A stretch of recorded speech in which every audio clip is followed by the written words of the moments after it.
আসসালামু আলাইকুম রহমতুল্লাহ। সুপ্রিয় শিক্ষার্থী বন্ধুরা, আলফা এডু পয়েন্ট চ্যানেলে তোমাদের স্বাগত জানাচ্ছি। কেমন আছো তোমরা? ভালো নিশ্চয়ই। আলহামদুলিল্লাহ, আমিও ভালো আছি। আজ আমি তোমাদের তৃতীয় শ্রেণীর গণিত বিষয়ের তোমাদের মূল বইয়ের 27 পৃষ্ঠা নিচের দিকে দেখো 3 এবং 4 নং এই সমস্যা দুইটির সমাধান করে দেখানোর চেষ্টা করব ইনশাআল্লাহ। এর পূর্বের ভিডিওতে আমি 27 পৃষ্ঠার 2 নং সমস্যাগুলো সমাধান করে দেখিয়েছিলাম। আশা করি তোমরা সেই ভিডিওটি দেখেছো এবং বুঝতে পেরেছো। আর যারা নতুন তারা আমার চ্যানেল থেকে পূর্বের ভিডিওগুলো দেখে আসতে পারো, তাহলে তোমাদের জন্য বুঝতে সুবিধা হবে। আর নিয়মিত ভিডিও পেতে আমার চ্যানেলটি সাবস্ক্রাইব করে বেল আইকনটি অন রাখতে পারো, তাহলে যখনই আমি নতুন কোনো ভিডিও আপলোড দিব তখন তুমি এর নোটিফিকেশান পেয়ে যাবে। আর যারা অলরেডি সাবস্ক্রাইব করেছো তাদেরকে অসংখ্য ধন্যবাদ। তো প্রিয় শিক্ষার্থী বন্ধুরা, আজকে আমরা 27 পৃষ্ঠার নিচের দিকে যে 3 নাম্বার আছে এটা দেখব। দেখো, এখানে লেখা আছে একটি দোকানে জানুয়ারি মাসে 34,295 টাকার চকলেট এবং 13,720 টাকার বিস্কুট এবং 14,853 টাকার চানাচুর বিক্রি হয়। ওই দোকানে সর্বমোট কত টাকার জিনিস বিক্রি হয়? যখন এখানে বলা হচ্ছে যে সর্বমোট, ওই দোকানে সর্বমোট কত টাকার জিনিস বিক্রি হয়, তাহলে আমরা কি বুঝতে পারছি যে সবগুলোকে কি করতে হবে? যোগ করতে হবে। মানে চকলেট, বিস্কুট, তারপরে চানাচুর, মোট কত টাকার বিক্রি হয়েছে এটা আমরা যোগ করলেই এর উত্তর পেয়ে যাব। তো তোমরা এইভাবে লিখবে যে 3 নাম্বার দিয়ে এভাবে লিখবে যে জানুয়ারি মাসে প্রথমে কি বলা হচ্ছে? চকলেট লিখবে। চকলেট বিক্রি হয় কত টাকা? 34,295 টাকা। এরপরে কি বলা হচ্ছে? বিস্কুট। তাই লিখবা বিস্কুট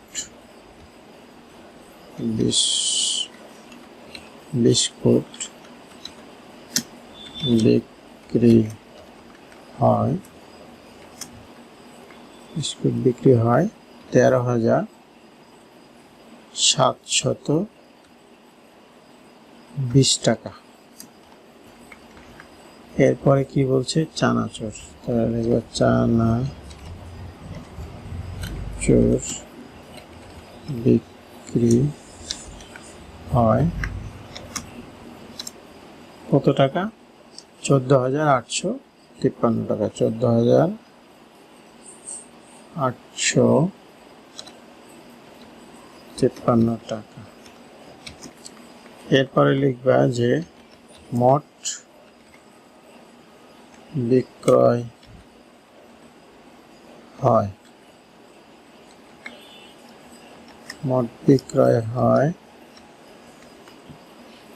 আচ্ছা, এখানে একটা দাগ দিবা যে লিখবা মোট বিক্রয়। এখন মোট বিক্রয় আমরা কি করব? যোগ করব। তাহলে দেখো এই যোগটা আমরা কিভাবে করতে পারি। এখানে দেখো যে 5 আর 0 আর 3 যোগ করলে কত হবে? 5 3 8। এরপরে 9 আর 2 11, 11 আর 5 16, 16 6 হাতে থাকলে কত? 1। এই 7 আর 2 9, 9 আর 8 17, 17 হাতে রেখে 18, 8 হাতে থাকলো 1। তাহলে 4 আর 3 7, 7 4 11 হাতে রেখে 12 2 হাতে থাকলো আবার 1। তাহলে 3 রেখে 4, 4 রেখে 5 হাতে রেখে 6।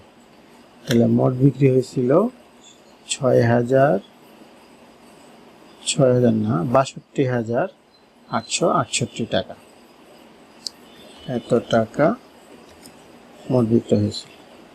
এটাই উত্তর।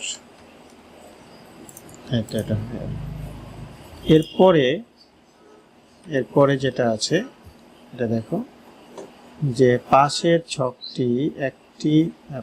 ছকটি একটি চকলেটের দোকানের বিক্রয় তালিকা।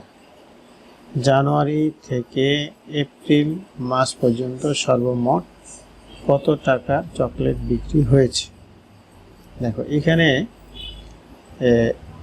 3 নম্বরটা কিন্তু গুছিয়ে সাজিয়ে দেওয়া ছিল না, এখানে লেখা ছিল এবং এটা বলা হয়েছিল যে ওই দোকানে সর্বমোট কত টাকার জিনিস বিক্রি হয়েছে। এটা আমরা একটু গুছিয়ে লিখে এটা যোগ করলাম। কেউ যদি সরাসরি এইগুলো উপরে নিচে উঠিয়ে যদি লিখে সরাসরি যদি যোগ করে দেয় তাও কিন্তু অঙ্কটা হয়ে যাবে, তবে একটু গুছিয়ে এভাবে তোমরা লিখবে, কারণ এটা কঠিন কিছু না। এই যে তোমাদের অনেকের সমস্যা হতে পারে যে বানান কীভাবে লিখবো। এই যে দেখো এখানে তো লেখাই আছে, জাস্ট বুঝে লিখতে হবে। কোন মাসের কথা বলছো? জানুয়ারি মাসে। তাহলে চকলেট, এই যে চকলেট বিক্রি হয়, এই যে এখানে লেখা আছে বিক্রি হয়, তাহলে চকলেট বিক্রি হয় এত টাকা, বিস্কুট বিক্রি হয় এত টাকা, চানাচুর বিক্রি হয় এত টাকা। এইভাবে তোমরা এটা সাজিয়ে করতে পারবে। কিন্তু এখানে দেখো যে এখানে 4 নাম্বারটা দেখো, এই যে আমরা সাজিয়ে লিখলাম এটা কিন্তু এখানে লেখাই আছে, সুন্দর করে এটা সাজিয়ে দিয়েছে যে জানুয়ারি থেকে এপ্রিল, অর্থাৎ জানুয়ারি মাসে 12,376, ফেব্রুয়ারি মাসে 15,753, মার্চ মাসে 21,654 আর এপ্রিল মাসে 28,765। এখন এটাকে আমরা যদি যোগ করি তাহলেই কিন্তু আমরা সর্বমোট কত টাকার বিক্রি হয়েছে সেটা পেয়ে যাব। তো আমরা যোগ করি। এখন যোগ করলে দেখো এখানে 6, 6 আর 3 9, 9 আর 4 13, 13 আর 5 18, 8 হাতে থাকলে কত? 1। তাহলে 7 আর 5, 7 5 12, 12 আর 5 17, 17 আর 17 আর 6 17 আর 6 23, হাতে রাখে 24 এর 4, হাতে থাকলে কত? হাতে থাকলো আবার 2। 3 7 3 10, 10 6 16, 16 আর 7 16 আর 7 হলো 23, হাতে দিয়ে 25 এর 5, হাতে থাকলো আবার কত? আবার 2। তাহলে 5 আর 2 7, 7 আর 1 8, 8 আর 8 16, 16 আর হাতে দিয়ে 18 8, হাতে থাকলো আবার 1, 1 2 3 4 5 6 আর হাতে রাখে 7। তাহলে আমরা পেলাম কি যে 78,548 টাকা। 78,548 টাকা চকলেট বিক্রি হয়েছে। এইভাবে তোমরা উত্তরটা লিখে দেবে। তাহলে আমরা 3 নাম্বারটা সাজানো ছিল না, সাজিয়ে লিখে করেছি, এবং 4 নাম্বারটা এখানে যেহেতু সাজিয়ে এখানে দেওয়া আছে শুধু আমরা যোগ করলাম, যোগ করে আমরা পেলাম 78,548 টাকা। এই 3 এবং 4 নম্বরের এই সমাধানটা হয়ে গেল। তাহলে আমরা 27 পৃষ্ঠার যতগুলো অঙ্ক ছিল সবগুলোই সমাধান শেষ করে ফেলছি। তো আজকের ভিডিওটি এ পর্যন্তই। শেষ পর্যন্ত দেখার জন্য তোমাদেরকে অসংখ্য ধন্যবাদ। ভিডিওগুলো যদি ভালো লাগে তাহলে লাইক কমেন্ট ও বন্ধুদের মাঝে শেয়ার করতে পারো, যেন তোমার মতো অন্যরা উপকৃত হতে পারে। কথা হবে পরবর্তী ভিডিওতে। সেই পর্যন্ত মহান আল্লাহ তাআলা আমাদের সকলকে ভালো রাখুন। আল্লাহ হাফেজ। আসসালামু আলাইকুম ওয়া রাহমাতুল্লাহ।